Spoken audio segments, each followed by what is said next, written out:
Here's a bold statement. Millions of state pensioners might soon be off the hook for paying taxes, but it's not as straightforward as it sounds. Chancellor Rachel Reeves has announced that individuals relying solely on the state pension as their only income won't have to pay income tax, at least until 2030. Sounds like a win, right? But here's where it gets controversial. While this move aims to simplify life for those with no other income, it raises questions about fairness and complexity for the broader pension system. Let's break it down. Starting in April 2027, the state pension is set to rise above the standard tax threshold of £12,570 due to frozen tax limits and increasing pension payments. Normally, this would mean pensioners would owe tax on the portion exceeding the threshold. However, Reeves has stepped in to ensure that those with no other income won't face this burden.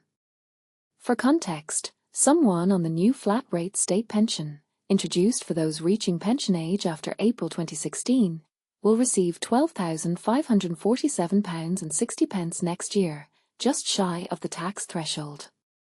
Without this intervention, even small tax amounts would be collected through the simple assessment process, adding administrative hassle for both pensioners and HM Revenue and Customs. And this is the part most people miss. While this policy seems beneficial for a specific group, it highlights a larger issue. Most pensioners have additional income, such as private pensions or SERPS, State Earnings-Related Pension Scheme, meaning they already pay tax. Experts like Steve Webb, former pensions minister and partner at LCP, warn that this could create an uneven playing field. For instance, workers earning the same as the state pension would still be taxed, while pensioners wouldn't. Webb notes, there's a real risk that pensioners on the new system will be treated more favorably, raising concerns about fairness. Another wrinkle? The policy lacks detailed costing in the budget documents, suggesting it's more of a concept than a concrete plan.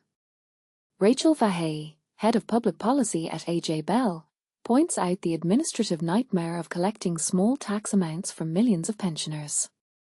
While the government aims to simplify this, the actual process remains unclear.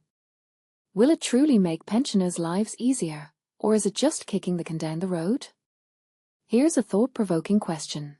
Is this policy a fair solution for a specific group, or does it unfairly advantage some pensioners while complicating the system for others? The Conservatives made a similar pledge in the last election, so this isn't a new debate. But with 3/4 of pensioners already paying tax due to additional income, the stakes are high. Let's keep the conversation going. What do you think?